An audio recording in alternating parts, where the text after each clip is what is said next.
My father flew on a particularly dangerous mission to bomb the submarine pens. You know the submarine pens? Yeah. The German submarines at the time were choking off the UK.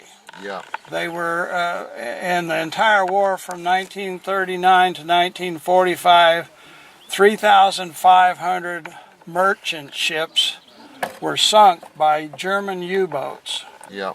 And this severely impeded the English health because food was imported. Yeah. And goods were imported and exported, and 140 some military naval craft were also sunk by the German U-boats. So his particular assignment on October 8th, 1943 was to bomb the submarine pens in Bremen, Germany. Yeah. Bremen, Germany was a rich military target. They had not only submarine pens, but there was also a submarine manufacturing facility there. Yeah. As well as a German fighter, air fighter facility there, and there were army people there.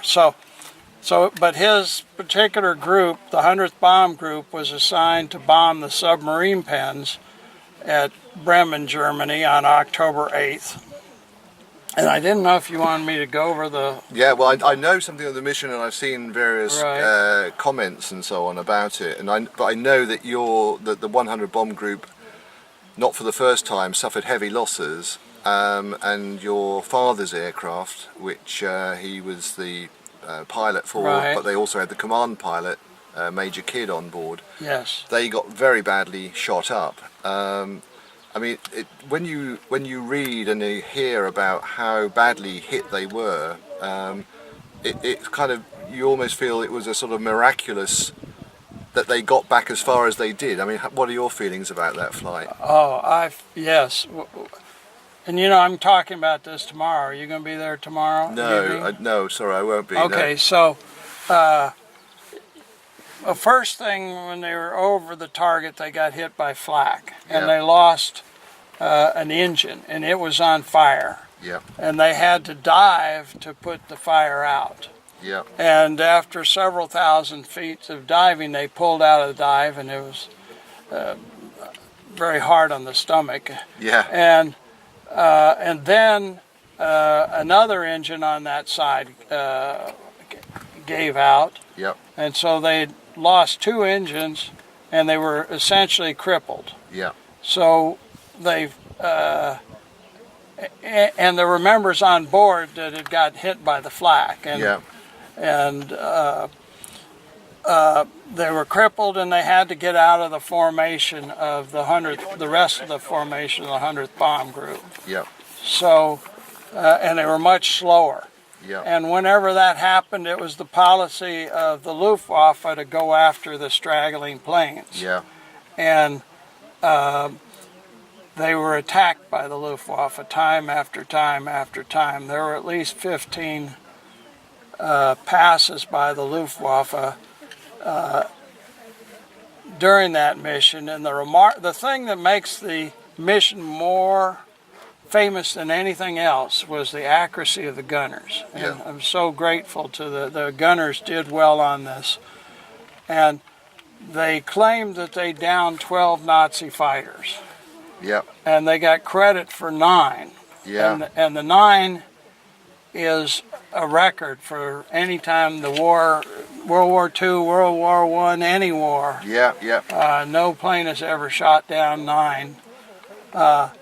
And so the gunners were very accurate. But the Germans were also accurate, and they put many, many holes in the plane. Yeah, yeah. And the Germans had what are called 20-millimeter cannon on their fighters. They were Messerschmitt 410s mostly. Yeah. And they came in on just a snapping shooting and put many, many holes in it. And There was a man named Lester Sanders who was a waist gunner. Yeah. He was shooting at a Messerschmitt 410 coming in, and he downed that Messerschmitt. But at the same time, the Messerschmitt put a 20 millimeter cannon hole in his gut. Yeah. And he eventually expired a week later. Yeah. But it's fortunate that was the only death on board, because when they got back here to Ludham Field, the salvage crew came, and the salvage crew counted, I was told, 800 holes in the plane. My wife said at the Thorpe Abbotts Museum it's like, I don't know, 1,200. Yeah. Well, it doesn't make, it doesn't much difference. Still a lot. It doesn't make much difference, but it's surprising, a blessing. God must have been looking after him, because only one person died with 800 volts in the plane. That's unbelievable. It's quite incredible, and it just shows the strength of a flying fortress in being able to take that much damage and still get back. That's on right. 2 engines. It was built very well. Yeah. I mean, I owe my life to Boeing. Yeah, exactly. And, Because I mean, your father flew how many missions all told? Did he complete a tour? He completed a tour of 25, and at the time, this is early in the war, there were more casualties percentage-wise. Yep. At the beginning of the war, about 3 out of 4 people didn't come back at that point. So there were 26,000 deaths in the 8th Air Force in World War II. Yep. And so it was much more, of course, against the Japanese, the Marines only had 19,000 casualties. Yeah, yeah. So it was more than the Marines had suffered. Yeah. And then we had 30,000 prisoners too. And I don't know how many are missing in action, but there are people still missing in action. Yeah.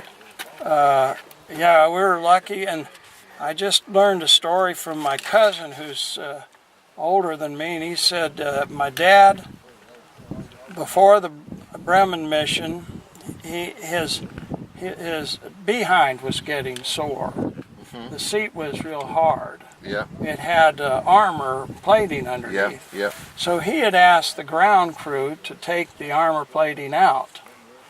And when they got back, the salvage crew found, they didn't do what my dad asked. The armor plating was still there, and it had 2 big dents in it. Really? So my dad told my cousin, that's what saved his butt. 2 big dents they'd be from flak. Because flak came up from below, and cannons were the Messerschmitts coming in at the side. So you said he would have been 100 now. When did he die? How long ago? 2004. 2004. So he had a long and good life. Oh yeah, as a result of coming through this incredible mission, really. That's correct. And yeah, I mean, what do you think it mean? Was it a story that he often talked about, or did he relive at all? You had, and that's the tragedy. I think most of us, children and grandchildren, wait too long to ask about it. Yeah. And we feel guilty. We didn't, but I did, but I didn't ask enough. Yeah. So I just got highlights. Did. Had I known, I was busy with my profession. Yeah. Till I retired. I'm still working. Yeah. I'm a radiologist. Right. Yeah. And but I only work 20 hours a week, so I have lots of time to study. Yeah. And since then I've become more interested in yeah. personal history. I mean, did you ever imagine that you would be here and spotting and finding this particular point where your dad came down? I had no idea. This is a very special occasion to me to be here. And actually we found in the Ludham newspaper there's an article that indicates he was here in 92. Yes. Yeah. With Harry Crosby. Harry Crosby was his navigators. One of the people I'm most grateful to are the people that wrote about it. Yeah. Because my dad gave me details, but Yeah. Harry Crosby gave me a book. Fantastic book as well.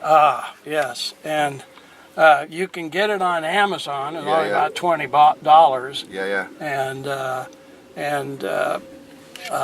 it's a fabulous book. And Yeah. there's so many details in there that Harry wrote. So I'm grateful for that. What has it meant to you to come back here and to It's a very emotional experience that I will tell my children and grandchildren about. yeah. I wouldn't be surprised at some point in their life as they're not now, they're too busy with their own lives little and ones, but yeah. at some point they probably will want to come back here and, Yeah. and see this. And did your father retain strong ties with, his, if you like, his wartime experience with Britain? Yeah. Did it mean a lot to him for? Yes, he came here many times primarily to Thorpe Abbotts, where the 100th Bomb Group Museum is. Yep. And then but he also came here. He loved it. I mean, I love it. It's great, but I'm lucky with the weather. You are. And I think May is a month we really love here because in Texas it gets hot. Yeah. And I love wearing a long sleeve shirt. Yeah, this is perfect weather. Yes. So. But it's and the people are so nice. Yeah. Everybody says thank you. Yeah. It's unbelievable. Yeah. But it was in terms of, I mean, just in your own mind. I mean, does it when you sort of think of that story and how they got back and how they managed to crash land here? How sort of miraculous does that seem the more you've read about it? Do you sort of wonder sometimes what Earth was keeping them up in the air, really? Exactly. Well, when good things happen to me, I say I'm blessed and I'm a lucky guy. Yeah.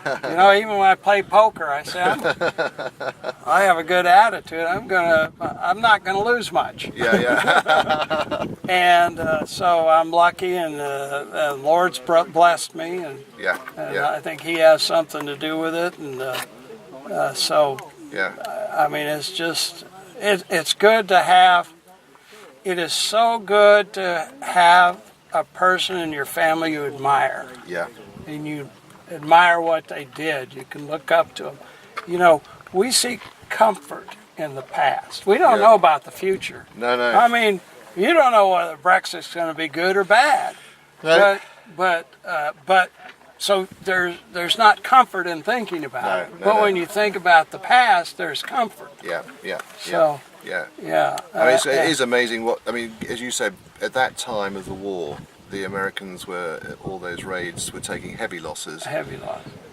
You also can't help but feel that the astonishing courage of these crews that were doing it day after day, knowing that not many of them are going to come back. Right. That takes some guts, doesn't it, to do that? Right. Well, someone one of the writers in the New York Times said that being a member of the 8th Air Force was like having a ticket to a funeral.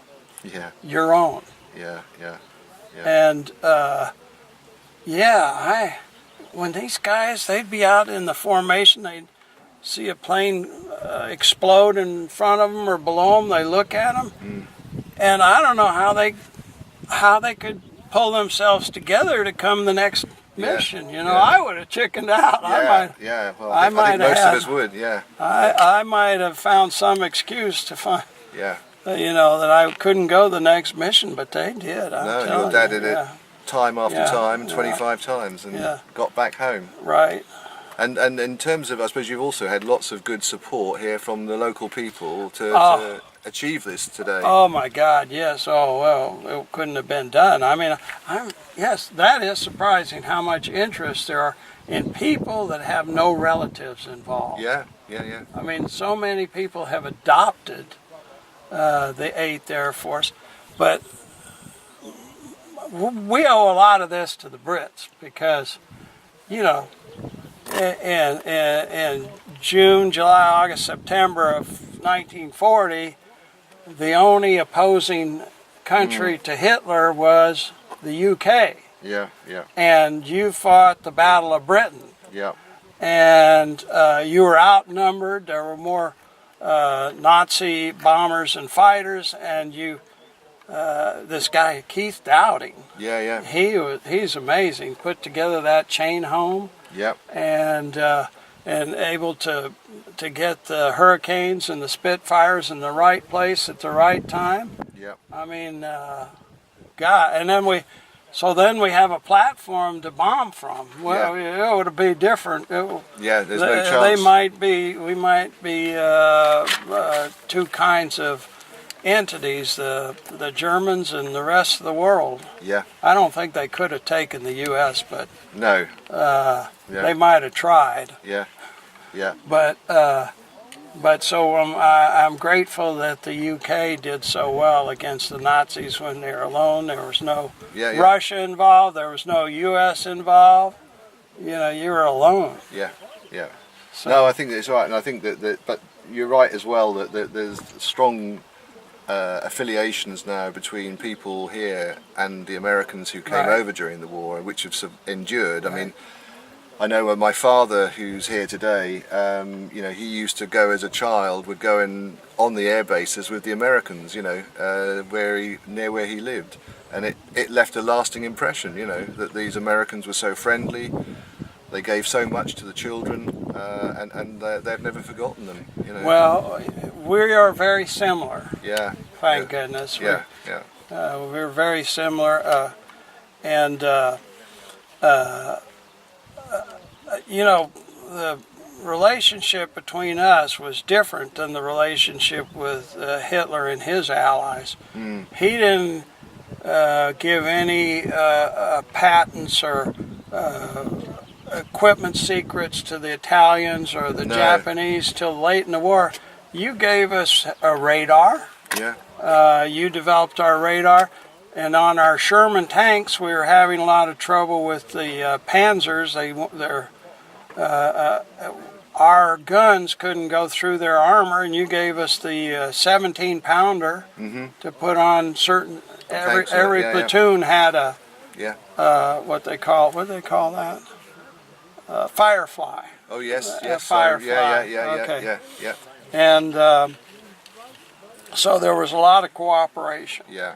And on the Merlin engine, on the Spitfires, on the P-51s. Yeah. And yes, they used some of the Rolls Royce. Yeah, that's right. Yeah. Right. So there was a lot of cooperation, and I thank God that they made it back. And I'm looking at a picture of my granddaughters. Yeah. And they rolled over for the first time about 10 days ago, and I say, if we didn't have the support of the English, that might not have happened. No, it's incredible, isn't it? Yeah. It would have been much harder. Yeah. And so we're grateful. And how long are you now over here for? What's your plan from here? We make the presentation tomorrow. We go back to London. Yeah. And then we leave the next day. Right. Yeah. So. Yeah. And the people. I mean, the people at Thorpe Abbotts Museum, everybody should go to the 100th Bomb Group. It's a great museum. Yes. Yeah, it's good. Yeah. And see that they're all volunteers. They don't get paid a dime. No. And they're there every weekend. Yeah. My God, what love is that? Yeah. And it's heartwarming. And the upcoming, I've been talking to my extended family, my brothers and sisters and their children, every time we have a reunion about Everett Blakely and the war. Yeah. And they're really liking it, but I want more people to know, and the instrument for that, I'm hoping, is this series of videos that are going to be done by a company called Playtone, and it might be on Sky here. Right. It's the same people that did Band of Brothers. Oh, yes, I've seen something about that. Yeah. Tom Hanks is the producer. He was the actor in Saving Private Ryan. Yeah. And I love the work he's done because it gives you the mood. Yeah. It's not just, oh, there's 600 airplanes went and 48 were knocked down. It's what the people were actually like. Yeah, yeah. And I'm praying that gets made. Yep. And one of the missions, by the way, I've talked to the writer in that. His name is John Orloff. Yep. He says one of the shows is going to be about this Bremen mission.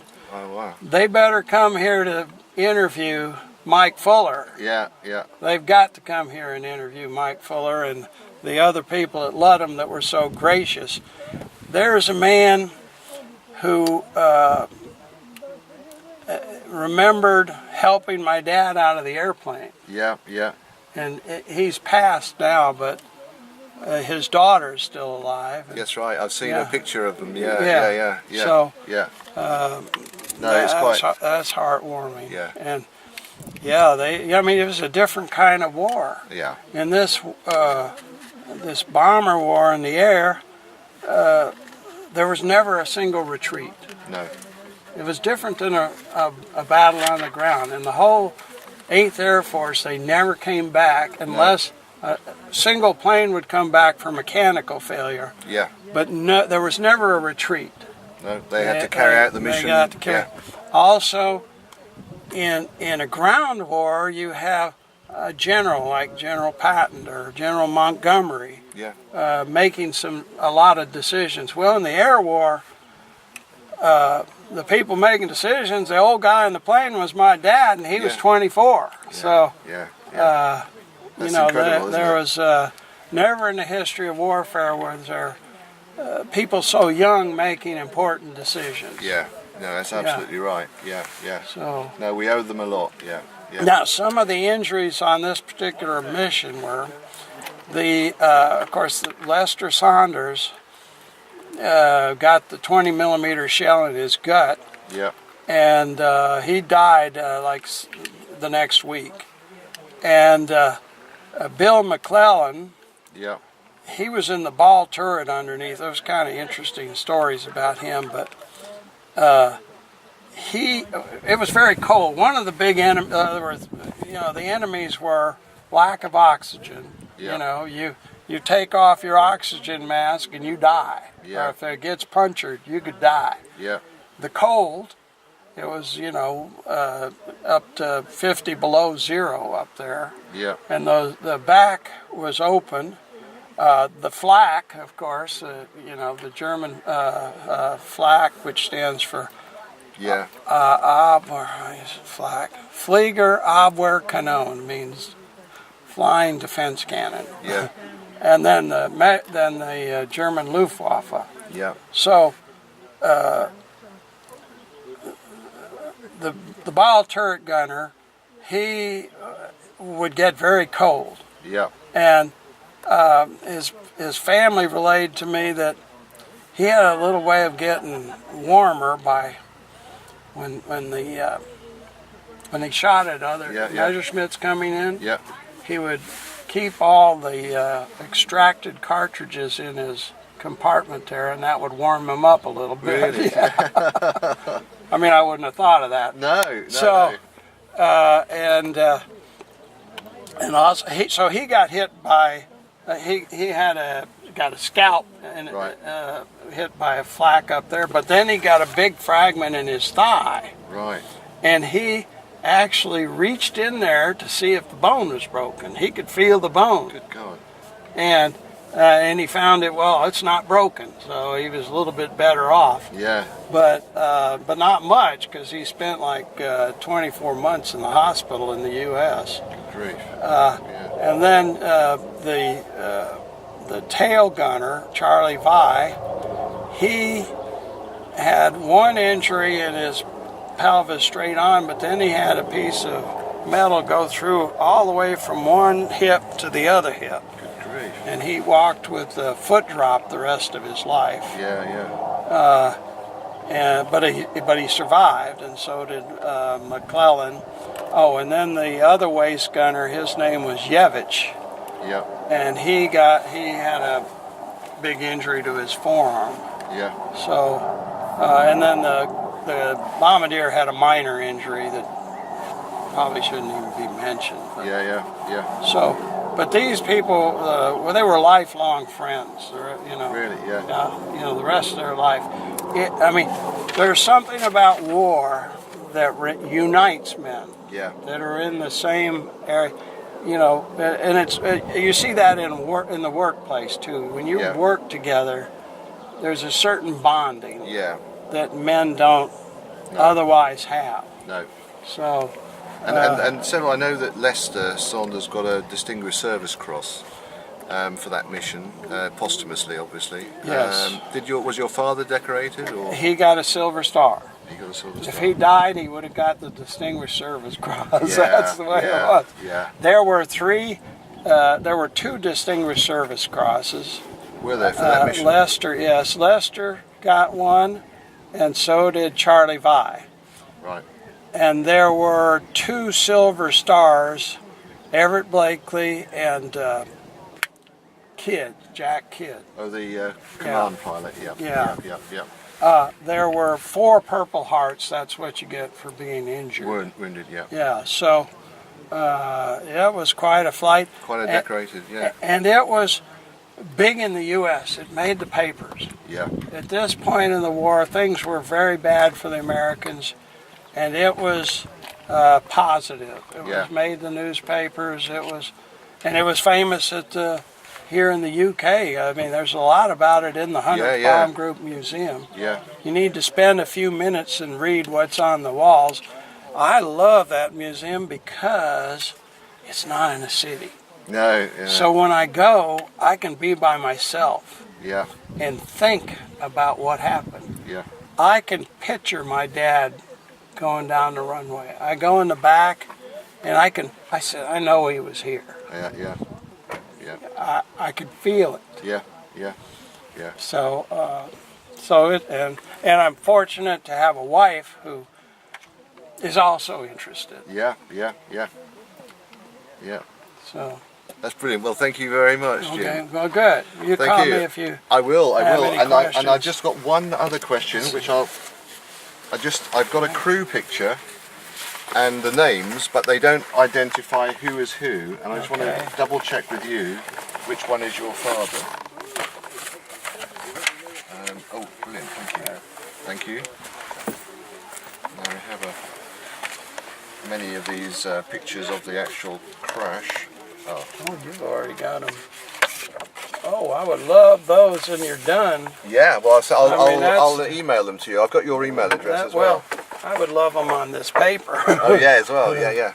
No, Okay. Well, I've got this picture. I can email it to you with their names actually on it. Could you? I have it, yes.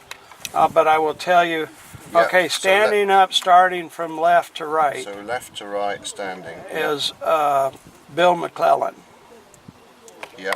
Second is Harry Crosby, the navigator. Yep.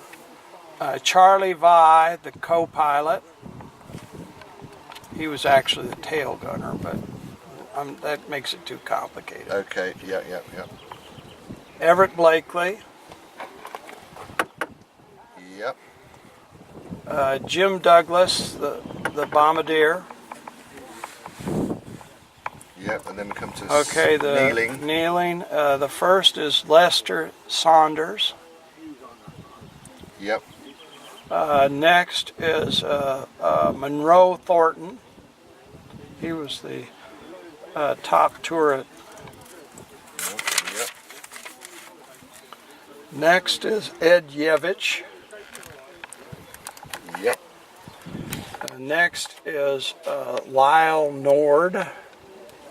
Yep.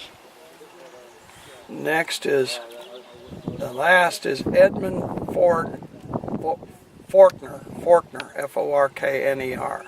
Brilliant. And he was the radio operator, top gunner. And the interesting thing about this photograph too is it was taken within a day of the Bremen mission. Really? Yes. It might have been the same day. Yeah. Actually, I was told it was the same day. Yeah. Incredible. So, so then, Yeah, actually, as they were, yeah. So That's brilliant. so yeah. Thank you very much. But if you'll give me your